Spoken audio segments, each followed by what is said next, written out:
Hello everyone and welcome to another episode of Trek Canon, where today we're going to be discussing a character from the second season of Star Trek The Next Generation that most people don't really find too interesting. But I think there's a lot of interesting stuff to talk about with this particular character, even though she only appeared in one season of Star Trek, and I figure I'll do it today. And that particular character is Dr. Catherine Pulaski. Incoming transmission, S31, priority. Ooh, a S31 transmission. I haven't had one of those in a while.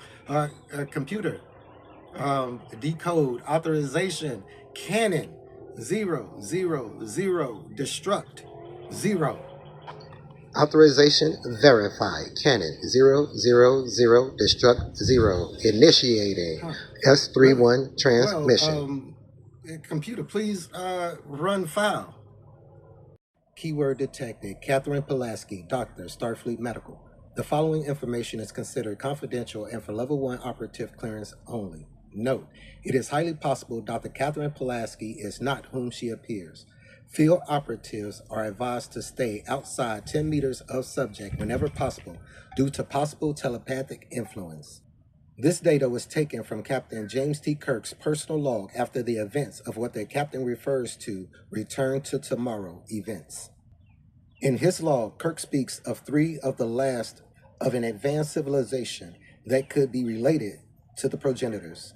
These individuals, named Henoch Sargon and his wife Thalassa, their civilization was destroyed in a civil war. The 3 orbs remaining were the last remnants of their civilization inhabited by these 3 entities. In the events that unfolded, it was determined that these individuals exhibited highly advanced biological and technological medical knowledge. Their desire was to build android bodies and transfer their consciousness into them. However, Henoch and Thalassa despised android bodies. They wanted to stay human because they reveled in the human sensation and sensuality. These individuals also made a serum that, when given to the human, will strengthen the human body. After the evil Henoch was defeated, Captain James T. Kirk and Lieutenant Commander Dr. Ann Mulhall allowed Sargon and Thalassa to inhabit their bodies once more before returning to oblivion. Or so it seemed. It was determined that after reviewing another one of Kirk's logs, where he entitled it, "Is There No Truth in Beauty? Events," Captain Kirk recalls that when he met Dr. Miranda Jones, she had seemed familiar just for a second. This entry got S31's attention. Dr. Miranda Jones was now an ambassador to the Medusan world and was posing as a blind servant to the Medusans. An operative was dispatched to investigate her true identity. His last field transmission was true.